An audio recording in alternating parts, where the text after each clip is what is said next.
national divorce. That is a direct quote. She tweeted this week that we need to separate by red states and blue states and shrink the federal government. Everyone I talk to says this, from the sick and disgusting woke culture issues shoved down our throats to the Democrats' traitorous America Last policies. We are done. She tweeted about it once, and then she tweeted about it again and again, and she just kept tweeting about it. And if all of that wasn't enough, Greene felt the need to elaborate further on all of this.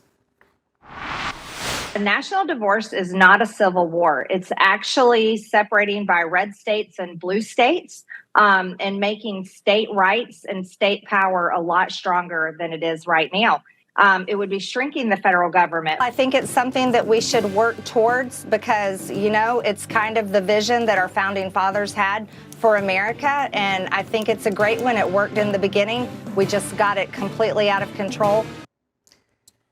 It's crazy that I have to say this, but the Civil War was fought to prevent the red states and the blue states from splitting up. CNN originally spoke to about 24 House Republican members of the so-called MAGA wing of the party. They said they're not ready yet to endorse the former president's candidacy. That is, despite intense lobbying by his allies. A top concern, they say, is his electability. One House Republican who is still firmly in his camp is Congresswoman Marjorie Taylor Greene. On Tuesday, during a meeting, the Republicans' Election Integrity Caucus, she was back to pushing false, baseless claims that the election was stolen.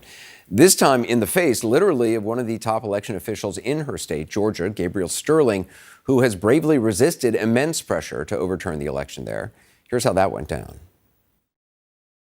Gabe, I do not consider you an expert on this issue. As a matter of fact, I consider you a major problem. For you to say there were no dead voters in Georgia, there was thousands of dead voters in Georgia. And then the other thing is, you have constantly shilled for this election, and I'm going to tell you, there was blatant, outright fraud in the 2020 election, complete and total fraud, and you know it. You absolutely do know it. And I'm going to follow up with one more thing. Trump won Georgia. I know you don't like for me to say that, but I am convinced that he did. She's convinced. For the record, the former president lost Georgia by 11,779 votes in a state run by Republicans. Congresswoman Marjorie Taylor Greene is being accused of veiled racism after a shouting match with Democrat Jamal Bowman. The argument was over the potential expulsion of indicted Republican Congressman George Santos.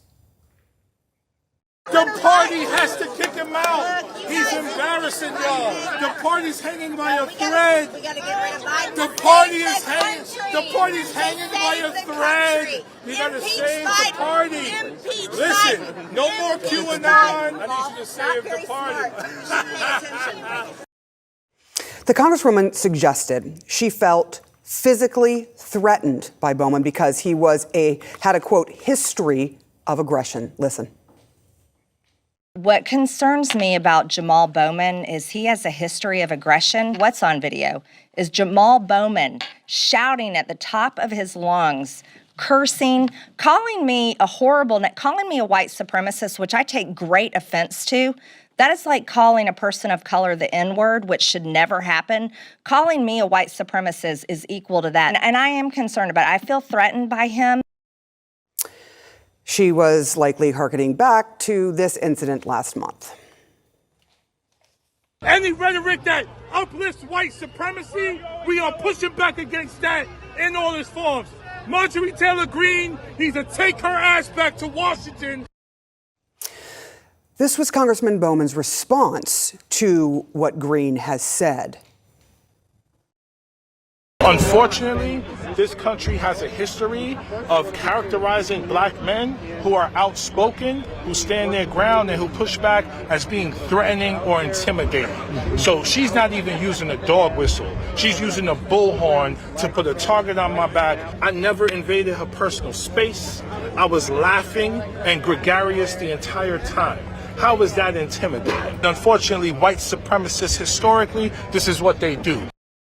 Here's why he's saying that. This is some important context you should know. Greene is the same person who chased down a teenage survivor of Florida's deadliest school shooting, who was on the Hill advocating for gun control. Watch. You don't have anything to say for yourself? You can't defend your stance?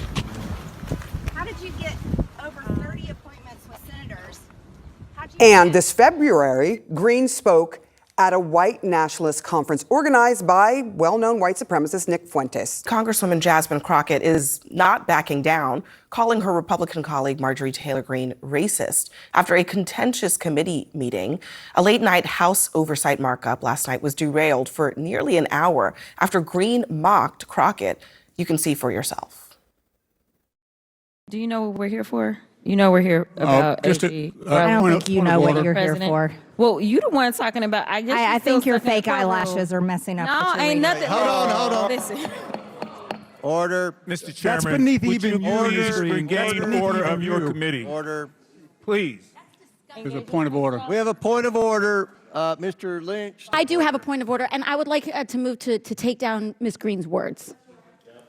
That is absolutely unacceptable. How dare you attack the physical appearance of another person? Are your feelings hurt? Her words down. Aw. Oh, girl, baby girl. Oh, really? Don't even play. with Baby me. girl? I don't We think are going to so. move, and we're going to take your words down. I second that motion. Now, after that, there was a failed vote to strike Greene's comments from the record, and she was allowed to continue her remarks. And that's when Crockett stepped back into the fray. I'm just curious, just to better understand your ruling. If someone on this committee then starts talking about somebody's bleach blonde, bad built butch body, that would not be engaging in personalities, correct? A what now? Chairman, I'm I make a motion to strike those I words. don't- So you don't wanna talk about voted to do it. Order. I'm trying to get Okay. clarification. Look at, calm down.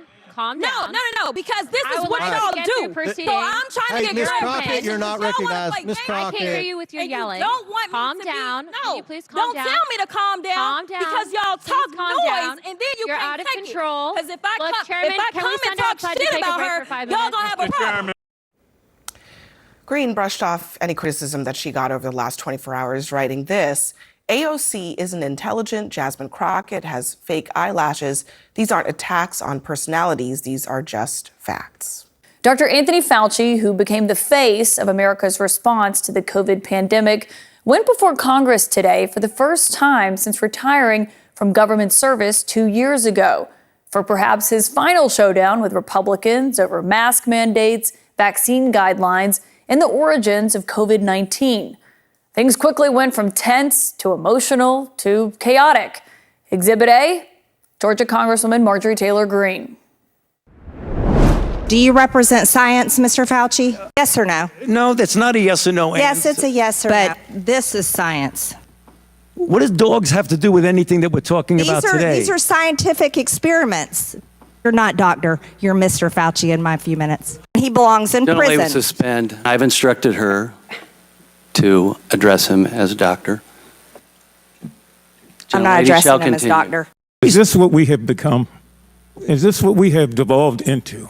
We should be writing a criminal referral because you should be prosecuted for crimes against humanity. You belong in prison, Dr. Fauci. Marjorie Taylor Greene, who obviously has been one of the most vocal of those saying he shouldn't have done the strikes, she said this to Manu Raju just a few moments ago. Take a listen.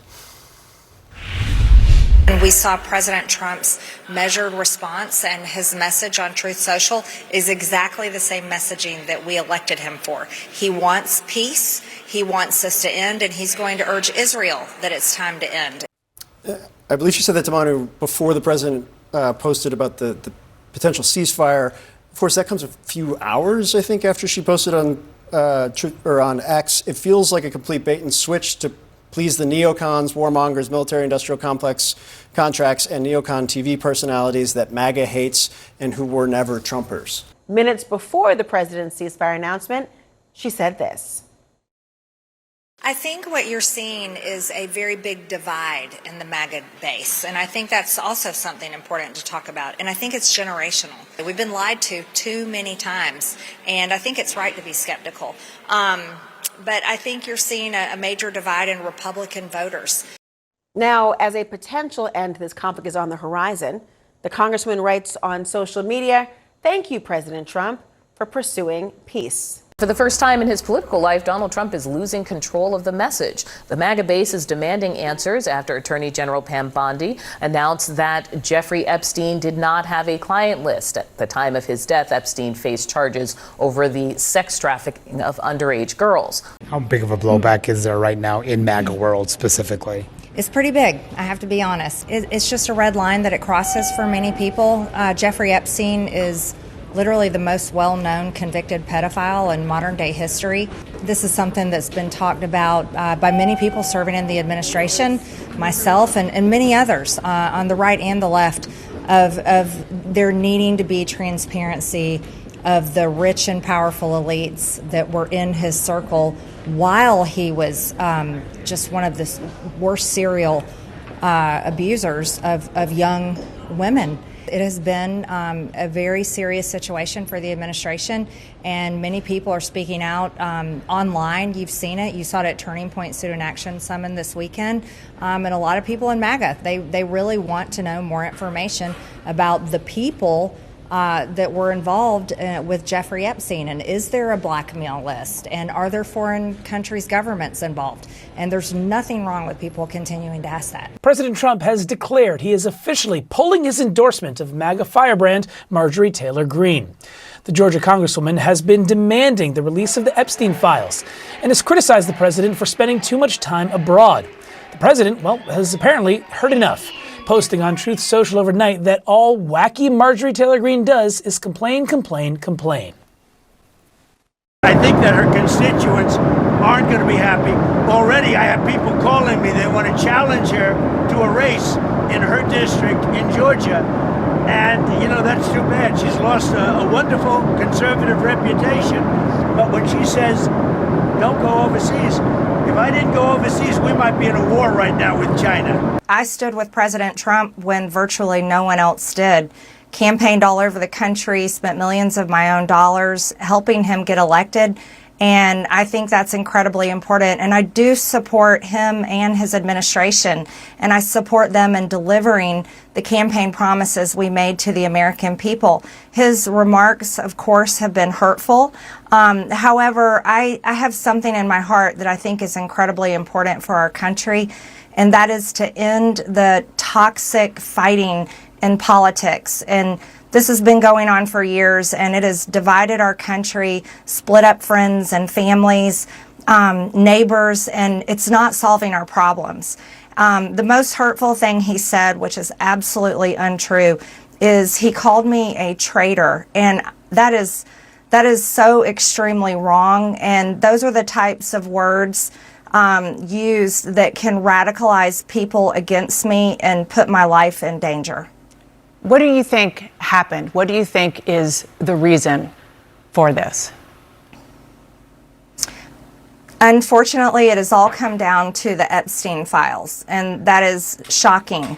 And, I stand with these women. I stand with rape victims. I stand with children who are in terrible sex abuse situations, and I stand with survivors of trafficking and those that are trapped in sex trafficking. And I will not apologize for that. I believe the country deserves transparency in these files. And I don't believe that rich, powerful people should be protected if they have done anything wrong. And so I'm standing with the women, and I will continue to do my small part to get the files released. You said on X yesterday, quote, "It's astonishing really how hard he's fighting to stop the Epstein files from coming out, and that it really makes you wonder what is in those files." Are you suggesting there's something in the Epstein files that President Trump does not want Americans to see? Well, I think that's the part that has so many people confused, is that the women themselves that I have talked to have over and over again said that Donald Trump did nothing wrong. Quite a few of them even told me they voted for him. And those are the women I would like to see in the Oval Office with support. I would like to see all of the women there with support. I have no idea what's in the files. I can't even guess, but that is the questions everyone is asking, is why fight this so hard? Well, before this blow up, you sort of alluded to this just now. You said you were confident the president wouldn't be implicated. Are you still confident of that? I'm listening to the women. Those are the ones that are saying that he did nothing wrong. Virginia Giuffre even said under oath that Donald Trump did nothing wrong, and she wrote it in her book. So I'm continuing to listen to the women, and I think their voices should be the loudest. You posted on X that President Trump is, with his comments, fueling a, quote, hotbed of threats against you. Obviously, any threats to your safety are completely unacceptable. But we have seen these kinds of attacks or criticism from the president at other people. It's not new. And with respect, I haven't heard you speak out about it until it was directed at you. Dana, I think that's fair criticism. And I would like to say humbly, I'm sorry for taking part in the toxic politics. It's very bad for our country. And it's been something I've thought about a lot, especially since Charlie Kirk was assassinated, is that I'm only responsible for myself and my own words and actions. And I am committed, and I've been working on this a lot lately, to put down the knives in politics. I really just want to see people be kind to one another, and we need to figure out a new path forward that is focused on the American people, because as Americans, no matter what side of the aisle we're on, we have far more in common than we have differences. Yeah. And we need to be able to respect each other with our disagreements. So just to put a button on this, you regret the things that you have said and posted in the past, the Facebook post that was taken down of you in 2020 holding a gun alongside the squad, encouraging people to go on the offense against the socialists, liking a tweet of somebody calling for the execution of Nancy Pelosi and former President Obama. Just examples. Well, Dana, as you know, and many people know, I addressed that back in 2021. And of course, I never want to cause any harm or anything bad for anyone. So that was addressed back then, and I very much stand by my words I said then, and I stand by my words today. I think America needs to come together and end all the toxic, dangerous rhetoric and divide. And I'm leading the way with my own example, and I hope that President Trump can do the same. Some breaking political news tonight, and it is big breaking political news. Just moments ago, the Republican Congresswoman Marjorie Taylor Greene posted on her X account the announcement she's resigning. President Trump posted yesterday that you are, quote, and I'm quoting him now, not America First or MAGA, and your, quote, new views are those of a very dumb person. That's the President of the United States speaking about you. What's your response to these latest attacks? Well, actually, Wolf, I feel very sorry for President Trump. I genuinely do. It has to be a hard place for someone that is constantly so hateful and puts so much vitriol, name calling, and really tells lies about people in order to try to get his way or win some kind of fight. And I think that's exactly what's wrong in America today. That's what's wrong in this toxic political environment that has ripped our country apart. And I personally think that that's poor leadership from a president. It's a very bad demeanor, and Americans are very tired of it. You were a longtime loyal supporter of President Trump, but you broke with him in part because you felt he was too focused on foreign affairs rather than the America First promises he made on the campaign trail. As we enter day 17 of the Iran war, do you believe the president's voters can trust him? Well, just to be clear, the president broke with me over the Epstein files. So that always has to be said. He called me a traitor because I stood with women who were raped when they were 14 and 16. But I do completely disagree where the president has led the country. You know what? It makes absolutely no sense, Pamela, going into midterm elections. Let's remove Donald Trump out of it. Let's just put any president in there. Why would an American president lead his his political party into the midterms waging a full-scale major war, completely unprovoked on Iran, on behalf of Israel, and that's the way most Americans see it. They see this is for Israel, not for America. Why would an American president do that, which is forcing gas prices to hike right here going into spring break where families are going to be driving out of town, going into summer, declaring and waging a major full-scale war that seems to have no end in sight. This is absolutely absurd, and it's 100% a betrayal to what MAGA was supposed to be when we voted in 2024, and it's turned into some perverted, deranged version of MAGA now that nobody wants. How insulting is it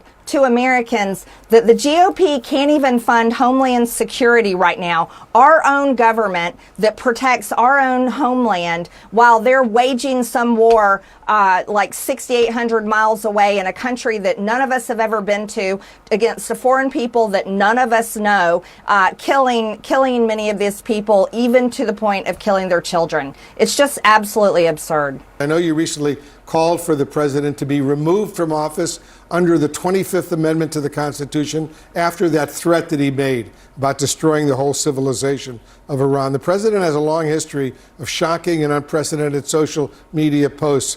Why was this the final straw for you? Because it's absolute madness. How can any person that is mentally stable call for an entire civilization of people to be murdered, to be wiped out, to never come back again? That's what the president called for. And that shows that there's serious instability in his thinking, that he would, not only would he even say that in a private room, perhaps with his advisors, but actually go to his megaphone, his Truth Social, and post that for the entire country and the entire world. And it's unreal. This should never be tolerated. I know it's a very difficult, hard stretch to see it actually coming through, but the conversation needs to be had, and he's out of control. And people within the administration need to step up, take responsibility, and rein this in. I don't think that our good men and women in the U.S. military would want to even carry something like that out. That's the other thing. And I think that's important to point out. Our men and women in the military are the greatest among us. They're serving our country, defending our freedoms, and I'm so grateful to them and I support them so much. But we should never have a commander-in-chief that would call for the great men and women of the United States military to wipe out an entire civilization and put that on their shoulders. And, you know, we've already got so many veterans that live with PTSD every single day in America, that can't sleep at night with terrible nightmares of the wars that they fought in foreign lands, foreign wars in foreign lands, not for America, for foreign countries and foreign purposes. And this is what the president was talking about. So I can only take him at his word, because those are the words that he spoke to the entire world. There's also a new report out today, an extensive report that's in the New York Times, and it's based on Maggie Haberman and Jonathan Swann's upcoming new book that's about to be published called Regime Change.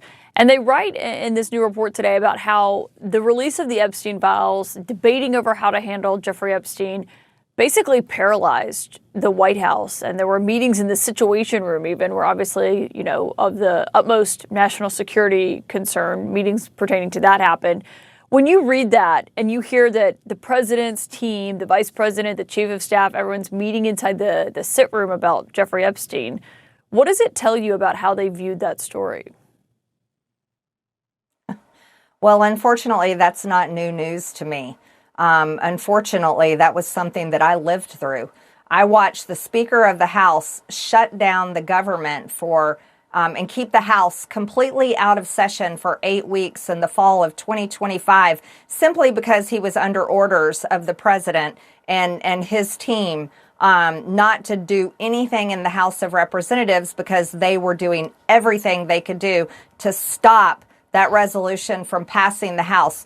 the same resolution that I signed the discharge petition to force to a vote on the floor. I'm not surprised by this news, Caitlin, because I also had a very uncomfortable phone call with the president before the release of the Epstein files, where he told me that his friends would get hurt if the files were released. And I'll never forget that. I'll also never forget the text message he sent me when I told him that my son's life was being threatened because he was calling me a traitor because I fought to release the Epstein files, where he told me that I deserved it.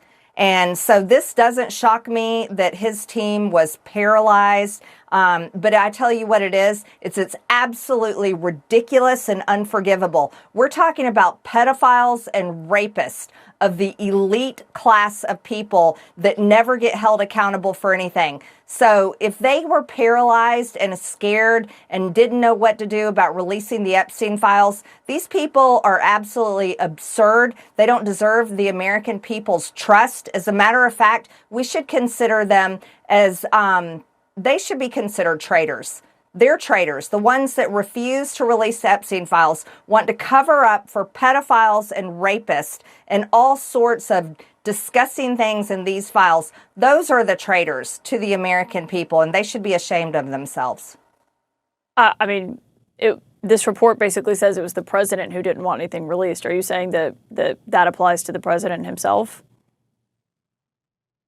I'm saying exactly that. He told me on the phone that his friends would get hurt, and that's why he's against releasing the Epstein files. And I think we've seen a lot of that dribble out. So yeah, it all matches. It completely adds up, from the phone call that I had with the president to this report that is coming out. It totally, it all lines up.